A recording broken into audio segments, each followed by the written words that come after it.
Hey, you're listening to the Smoke Meat Podcast. I'm your host, Brad Pittman. And today, I am so excited. We got such a great episode. I am interviewing none other than Sheriff Buford T Justice from Smokey and the Bandit. Actually, I wish it was Sheriff Justice, but it can't be. But I got the next best thing. I got Sean Bailey from a group called Eastbound and Down who does tributes to all the characters from Smokey and the Bandit. They go all over the country and just do such a wonderful job paying homage to this great movie. So y'all just kick back and enjoy and share and subscribe. Just have a good time.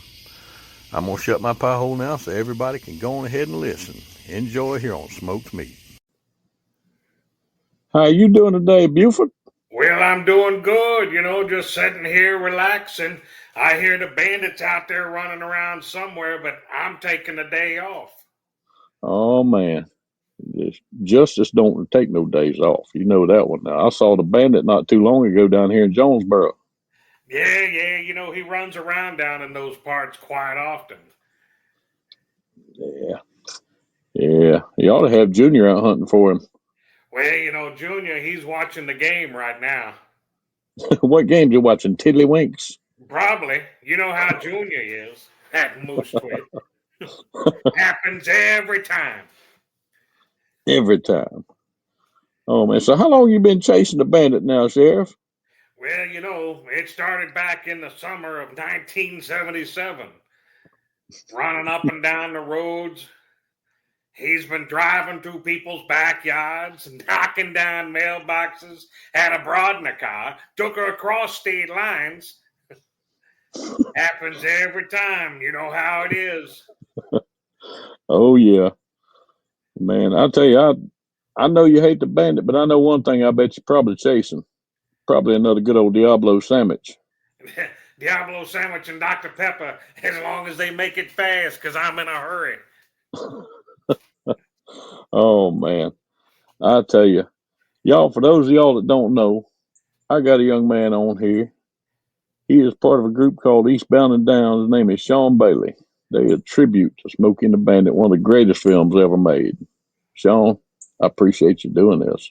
Hey, you bet. It's always good to come on and just be able to talk everything that's related to Smokey and the Bandit. I mean, we're getting close to it being 50 years since that movie hit theaters. We're 49 years from when it was filmed in Jonesboro, Georgia, and Helen, Georgia, Atlanta, Georgia. I mean, all the parts in between. It's just one of those iconic movies that when we're out doing events, we have people that bring their kids up to us. The kids 5 and 6 years old, and they're singing Eastbound and Down because Eastbound and Down and Smokey and the Bandit is their favorite movie. We have people that come up to us that are 80, 85 years old, telling us that they watched Smokey and the Bandit the very first time it come out in theaters. We have people that tell us they got into law enforcement because of Smokey and the Bandit. They became a truck driver because of Smokey and the Bandit. I mean, it's a movie that it's withheld the test of times. It's one of those movies that. It's just an iconic movie, a cultural icon. And yeah, I remember. Well, I remember seeing it in theaters. Oh, yeah. Several years ago, I had the good fortune. My wife loves the movie too, and Fathom Events put it out on the big screen again, and I got to take my kids to see it. And they loved it. Oh, yeah. Yeah, but they had seen it on TV millions of times because that's our go-to.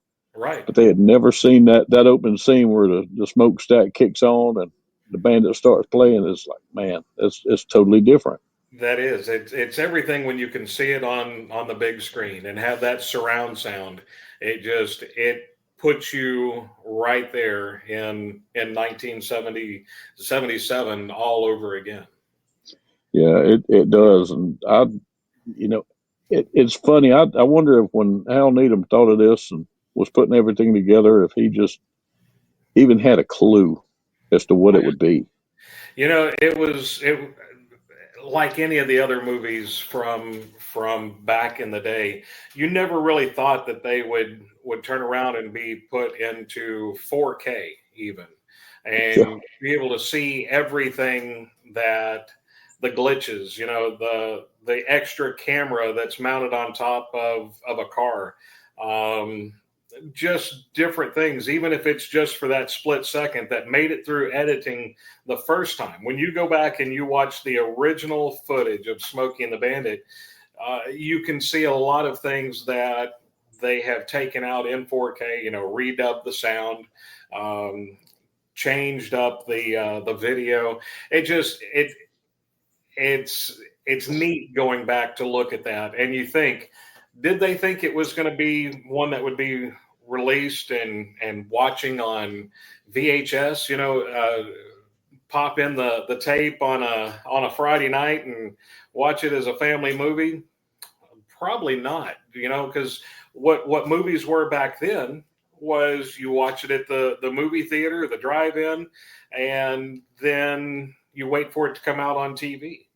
And that was pretty much the run of it at that time. So now we're watching it in a DVD and Blu-ray, and the movie theaters are still showing it. It's back on Netflix again. This is like the fourth time that it's been on Netflix, making the rounds there. All the other TV channels, that are continuing to show the movie. It's just amazing. Yeah, and it's funny. I remember when I was a kid, when it came on TV, I had gotten a cassette recorder, and I set it in front of the TV and made everybody be quiet, and I recorded the whole movie on audio and would listen to it at night. Right. And I can recite the movie to this day, just about. That's fantastic. I've probably watched the movie at least 3 times today. So if that gives you any indication of how involved in the movie that I like to be. Yeah. Oh, you must have been busy today. Only 3, man. Only You're getting 3. slack. Well, gearing up for the weekend, setting up travel plans. Oh man. Got anything good going on? Well, let's see. We are headed to West Virginia next weekend.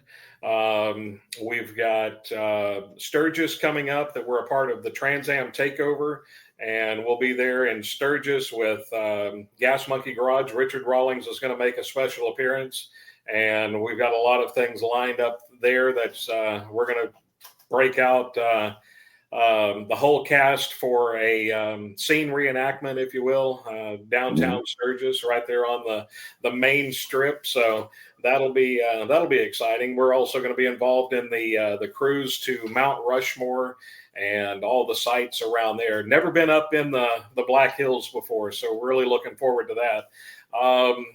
From there, then we're going to end up in Council Bluffs, Iowa.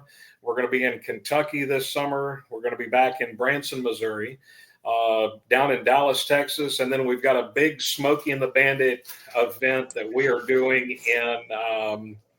in Jonesboro and in Atlanta in October. And that is Smokey and the Bandit Revisited, Night at the Terra Theater.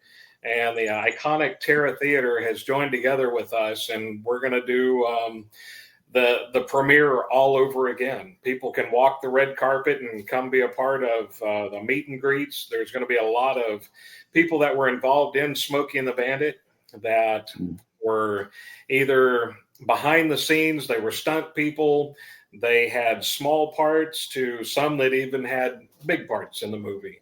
And they'll be joining us for that. And that is, I know I'm going to say the date and it's going to be wrong, so I'm going to try to refresh my memory here. I'll put the link to it in the show notes. How's that? Okay, fantastic. It is October, and it is October 11th. No, October 17th in at the Terra Theater on the Friday night. So that'll be exciting there. Well, I've already taken that whole weekend off from work. I put it down on the calendar at work. I'm gonna be all over it. Yeah, fantastic. You'll enjoy yourself that weekend for sure.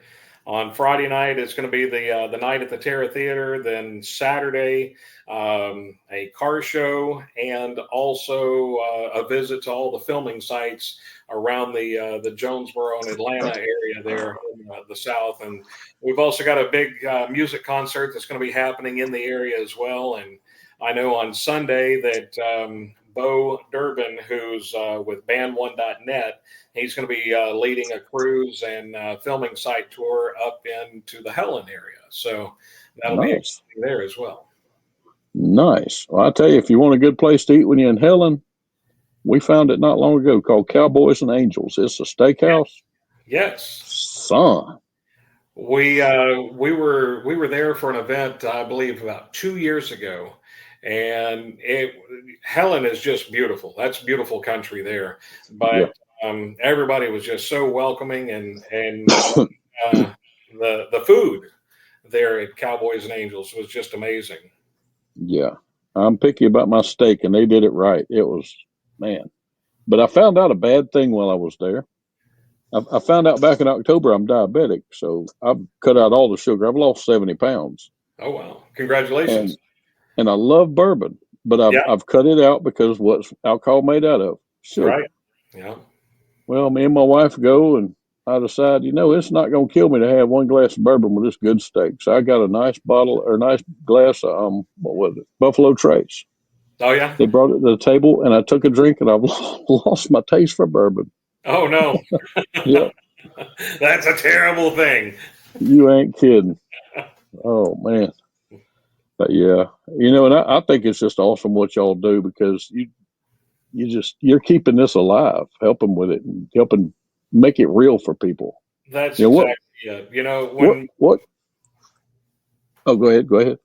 We go, basically coast to coast, north to south, east to west. We are everywhere. We've done shows from all the way out in Vegas, all the way through Key West, Florida, up into New York, Pennsylvania area. We're working on Canada for next year, but going out and doing what we do. Tim Phillips is the Bandit. Myself as Sheriff Buford T Justice. We've got Jason Bobbitt as Junior Justice. We've got Gene Moberly, and he is our Georgia Trooper.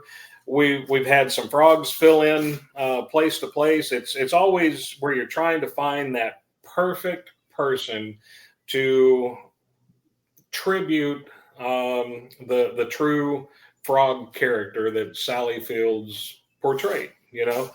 It's just like all of us. We try to be the best portrayal of Jackie Gleason, Burt Reynolds, Mike Henry. If you're going to go out and put the attire on, and you're going to drive the cars that are screen accurate replicas from the movie, you want to go out and portray those characters and those original actors to the best way that you can. If you're putting on the clothes, you just don't go out there and stand around and not say anything. You have to become those characters. You have to become those people and tribute them and play them with the most respect. And I feel that we do that every show that we do, just to keep not only the memory of Smokey and the Bandit alive, but to keep the memory of the actors who portrayed them alive. We just have a great time being able to go out, take photos with the fans, give them a scene reenactment, even if it's a chase through the town, basically. Route 66 festival that we did just a couple weeks ago in Lebanon, Missouri, they shut down Route 66 for us to do about a 15-minute scene reenactment on the main highway there. So, oh man, it's exciting. It's a lot of fun. We do hold up with that car wash all the way through to a chase, and picking up Frog, and she jumps in the Trans Am, and away they go. just have a lot of fun with it, but keeping it where it's entertaining, and people seem to love it. So that's why we keep doing it. Yeah, you just answered one question I was going to get to for you. On all the Smokey and the Bandit boards and anybody you ever talked to, if you want to piss everybody in the world off and get a big fight started, I know where you're just going. hold up on that car wash gentleman or wise gentleman. And it sparked, I mean, there's very few things in this world you could ask that would spark as big a debate as that does. It's car wash. I know this for a fact. Yeah. Mark Myers, who is the gentleman, Ben from Smokey and the Bandit, his character name was Ben. He is the one that received the 17 attention getters from Jackie Gleason. So he was kicked in the rear 17 times, and he was on set. He knows what Gleason said, and Gleason said, "Hold up on that car wash." So it's a very hugely debated topic online, and yeah, Mark, we did a show with him a few years ago, and we asked him, "Can you help solve this question? Put this missing piece of the puzzle together?" And people were still wanting to argue and say, "That's not what he said. You didn't hear him right." And it was like, I was on set. I was the character, Yeah, you're 6 feet from him. Right. Oh So, man. yeah, Yeah, I love very that scene. And you can tell it's not the first take because when he goes to kick him again, give him the attention getter, you see that butt cheek clench up like, here we go again. Here's another one. And also Gleason's belt is missing, gun belt, and the shirt is different. His uniform shirt. Between takes, they had to reload film. Gleason and the cast there for that scene, they go over to the side of the road in the shade, and Gleason has a hamburger. He leans back, and the director's chair that he's in topples over with him in it, and he rolls and stands up. Did not drop a drip of his drink, and he was covered head to toe in mud. So they done a quick change for him and put him in another sheriff uniform and sent him right back for the cameras are rolling, and they forgot the gun belt. You know what's bad? I've never noticed that. Now I got to watch it tonight and look. That's awesome. Yeah, you'll see as he goes to kick Mark, the belt is on, but as his foot comes back down, the belt is gone. So that was two scenes or two takes put together of the 17. Nice. Pretty cool. Nice. Very cool. So what made y'all decide to get together and start doing this? Just one day out of the blue, or?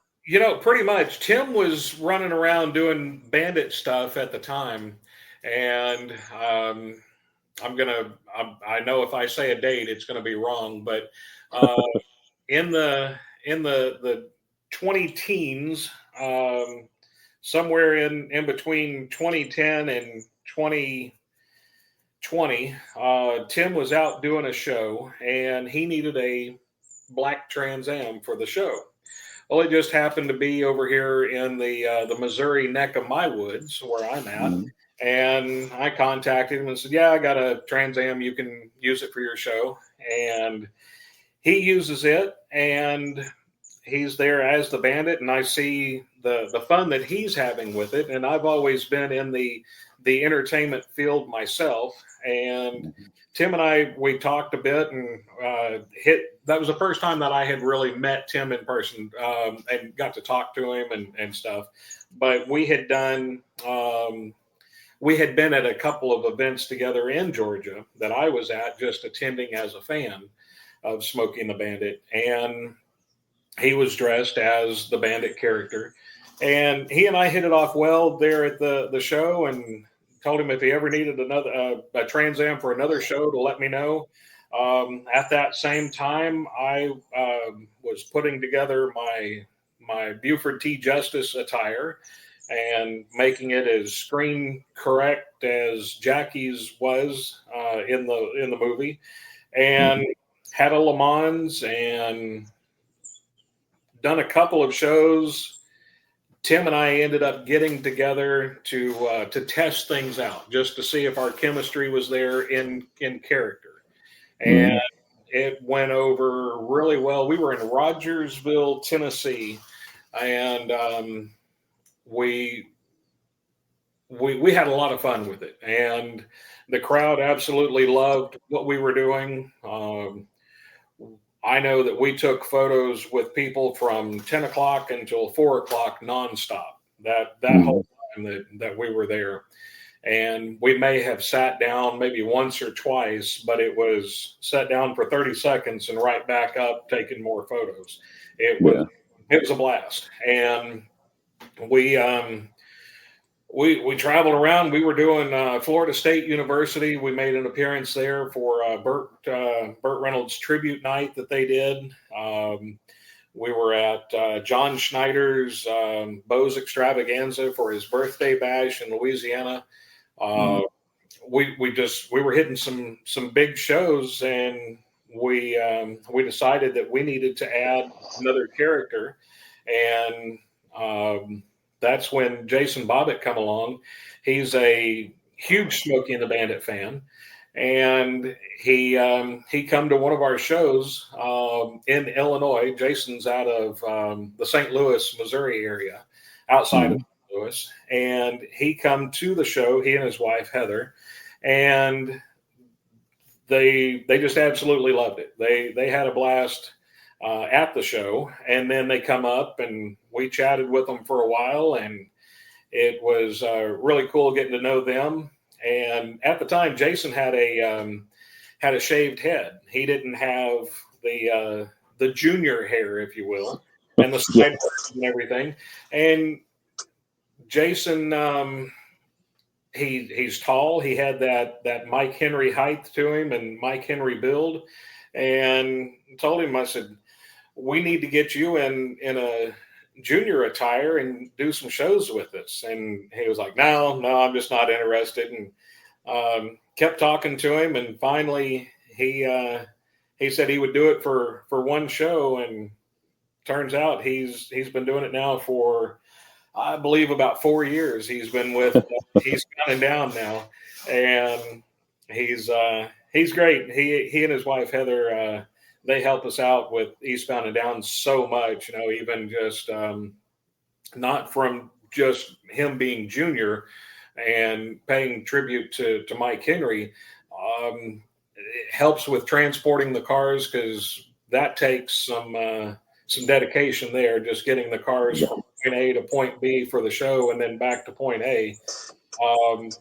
Then Heather also, she helps out with our merchandising and everything. So it's Eastbound and Down is basically a family, friends and family. My wife's involved in the Eastbound and Down business, and Jason and Heather, and then Tim, he's got his merchandise as well. Jason's got merchandise.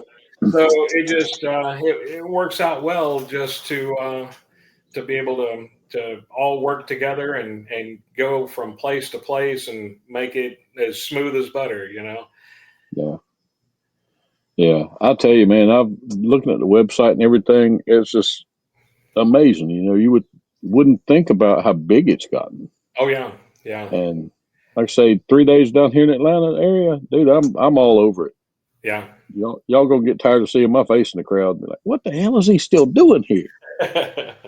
Well, we, just like saying about the family, we've got Gene and Rhonda. Gene and Rhonda, they started out as fans of what we were doing as well.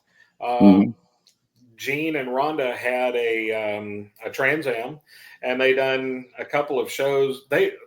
The first show that we had met them at, they had brought their Trans Am for display, and they had a wedding dress that they hung out the door of the Trans Am.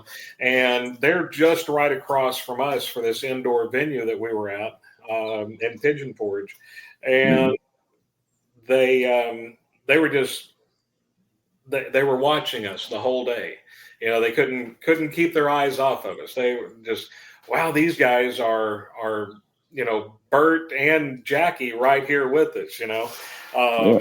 So we got to know them, and they started joining us for some shows and select shows. Gene was bringing his Trans Am out, and then one time we had the Georgia Trooper car at the show, and Gene decided to put on a Georgia Trooper uniform and come out, and he became our Georgia Trooper. So he's dedicated to joining us on those shows as well. And then Rhonda, with Rhonda, she helps with the merchandise as well. So, I mean, it's that thing of we've got everybody just they throw in their hands, and we all be able to go out and keep Smokey and the Bandit memories alive and brought in for the next generation. And those that got to experience Smokey and the Bandit the first time around, it just takes everybody back to a simpler time. Yeah, it does. It's amazing when you sit and I've watched all the documentaries and you understand what it took to make that movie. There's no CGI. Right. That I think they said that by the end of the movie they didn't have a Bandit mobile that would run, did they? Right. I know they had four Trans Ams that they used throughout the movie, and those were given to them by Pontiac. So those four Trans Ams, they come in as 76 models, and they said, here's the nose, swap the nose over, here's the snowflake wheels, pull off the honeycomb wheels, and there is the new model Trans Am. So they gave them four of those parts and wheels and changed everything over to make it what we've seen. But yeah, toward the I mean, there was not much left of the cars, especially after the jump. So yeah, I'm not real far from where they did the jump. Matter of fact, they filmed a lot of it around here. Very cool. You will definitely enjoy what we have planned for October. Yeah, like I say, I was telling you about that building where the truck stop was. I would love to be able to rent that building out and make Snowman's Barbecue. Paint it back like it was. The gas pumps are gone now, but paint it like it was and have some memorabilia.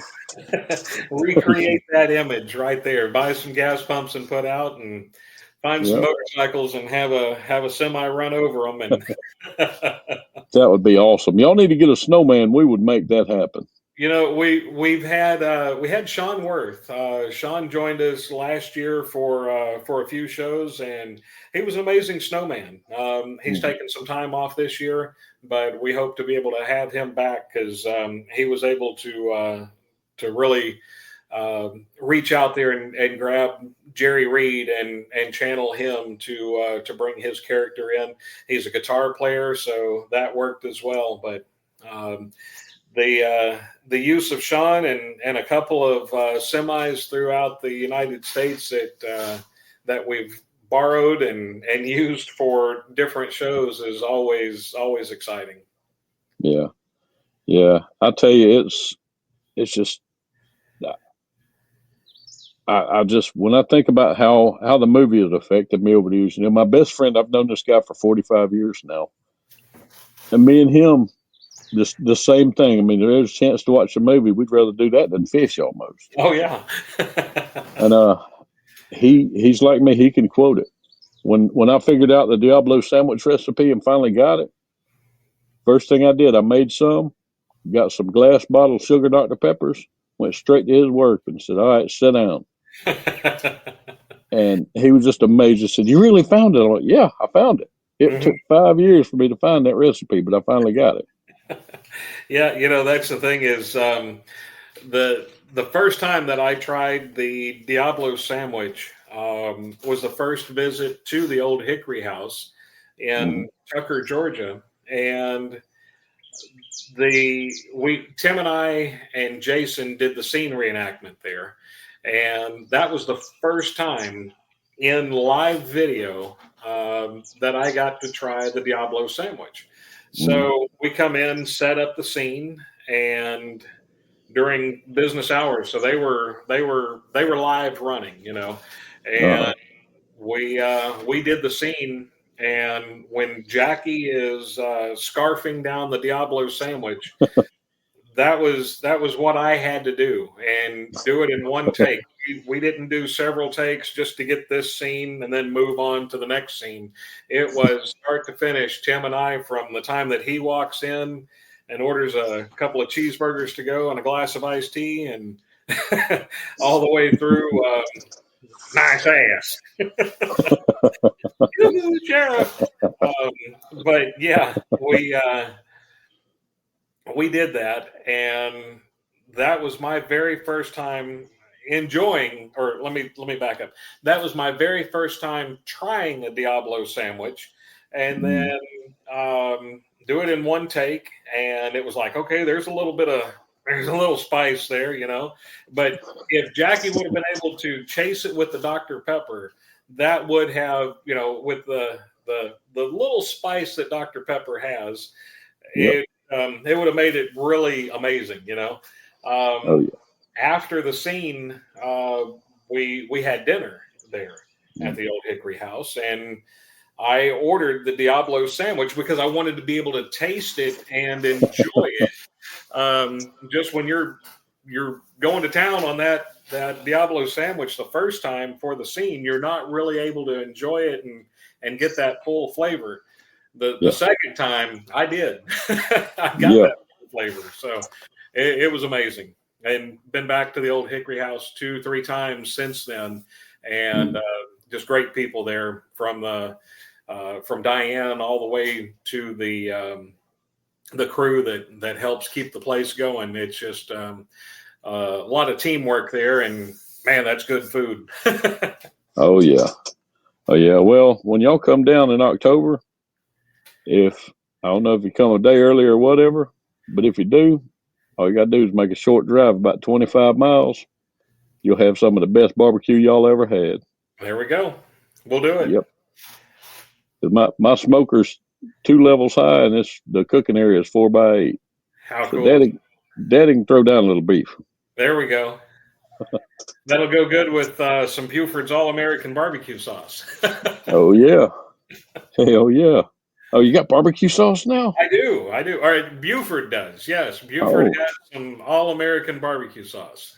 Oh, hell, I'm going to have to try a bottle of that, because the name of this podcast, as you know, Smoked Meat. Yep, there you go.